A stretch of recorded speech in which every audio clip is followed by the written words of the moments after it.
Je peux te poser une question. Si l'amour est destructeur, est-ce que tu m'aimes?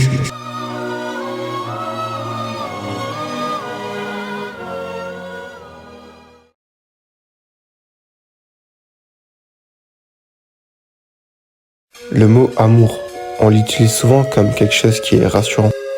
On interprète mal ce mot, comme si l'amour c'était censé protéger, comme si aimer voulait dire être en sécurité. Je dirais que aimer, c'est pas se blinder, c'est enlever une couche. C'est le fait d'accepter que l'autre peut nous atteindre. Mais alors pourquoi nous aimons les autres?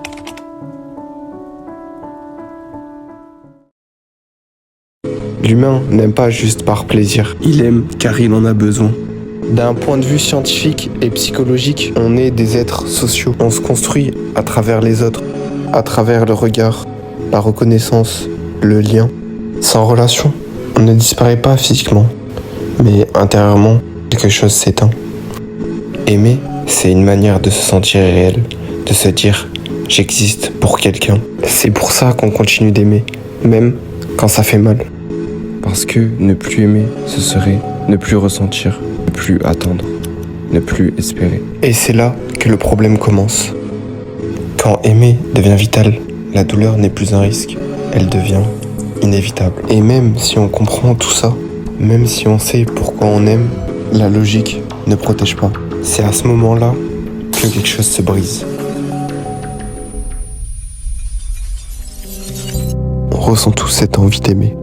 Mais on a aussi appris à se méfier des autres, à ne pas trop s'attacher, à garder de la distance, au cas où. On peut dire que c'est être conscient, c'est aussi de la peur de l'autre. Alors on fait attention à ce que l'on ressent, à ce que l'on montre, à ce que l'on donne. L'amour promet toujours la chaleur, mais il vient toujours avec des problèmes. Celui de dépendre, celui de l'attendre, et celui d'être rejeté. On a là un dilemme, celui d'avancer ou de reculer. On veut être proche sans se blesser. Et c'est exactement à cet endroit-là que ma question prend sens. Si l'amour est destructeur, est-ce que tu m'aimes?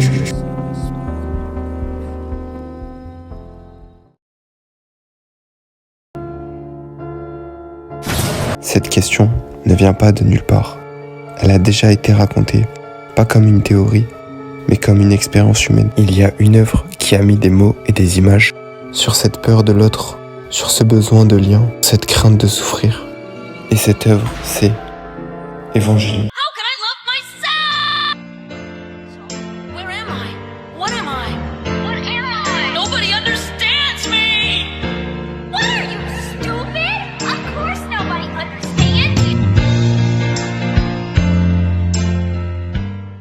Évangélion n'est pas une histoire de combat, c'est une histoire de relation et de solitude. Deux personnages qui veulent se rapprocher, mais qui ont peur d'être blessés. Et une œuvre qui parle d'amour sans jamais le rendre confortable. Et au milieu de tout ça, Shinji Ikari. Ce n'est pas un personnage principal comme les autres. Il ne cherche pas à sauver le monde, il cherche juste à être accepté. Il veut qu'on ait besoin de lui, qu'on lui dise qu'il a de la valeur. Mais le problème, c'est que à chaque fois qu'il se rapproche des autres, quelque chose fait mal. Quand il fait confiance, il est rejeté. Quand il obéit, il est utilisé. Quand il essaie d'exister à travers les autres, il se perd lui-même. Alors il apprend à se protéger. Pas en devenant fort, en disparaissant. Il parle peu, il fuit les conflits, il accepte tout par peur qu'on l'abandonne s'il refuse. Et c'est là que Shinji incarne parfaitement ce qu'on appelle le dilemme du hérisson. Il est très difficile pour les hérissons de se réchauffer mutuellement pour partager leur chaleur quand il fait froid. Parce que plus ils se rapprochent, et plus ils se blessent. Plus il se rapproche des autres pour ne pas être seul, plus il se fait mal. Mais plus il s'éloigne pour se protéger, mais plus il se retrouve vide. Il ne choisit jamais vraiment, il reste entre les deux, entre le besoin d'amour et la peur de souffrir. Ce qui se joue ici, ce n'est pas un combat, c'est une tentative d'aimer sans savoir comment faire.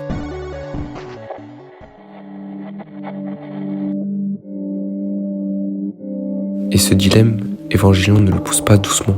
Il le pousse jusqu'à l'extrême avec la fin, The End of Évangélion. Dans ce film, on ne nous donne pas de réponse. Il nous pose une question simple. Préférez un monde sans douleur, même s'il n'y a plus vraiment d'autre. accepter un monde imparfait, où aimer fait peur, mais où l'on peut encore se rencontrer.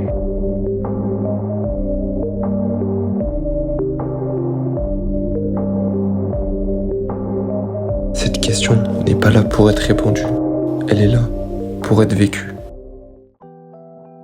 Je parle d'Évangélion, mais en réalité, je parle de nous tous. Parce que ce que cette œuvre raconte, on le vit tous, à notre façon. La peur d'être rejeté, de ce vide qu'on essaie de combler, ce besoin d'être aimé pour se sentir exister. Cette hésitation permanente entre se rapprocher et se protéger.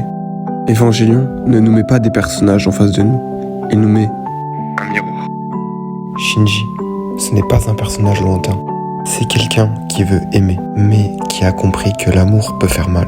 Alors il hésite, il fuit, il reste à distance, pas parce qu'il en a pas envie, parce qu'il a peur de ce que ça peut lui coûter. Dans The End of Evangelion, cette peur est poussée. Son paroxysme. Donc la question revient. Préférer un monde sans douleur, même s'il n'y a plus vraiment d'autre, ou accepter un monde imparfait, où aimer fait peur, mais où l'on peut encore se rencontrer. Peu importe la réponse, ce choix, on le fait tous, à chaque relation, à chaque attachement. Aimer, c'est accepter de ne pas être en contrôle, d'être vulnérable. Évangélion ne nous dit pas que l'amour sauve, il nous rappelle juste que sans ce risque, on n'existe pas.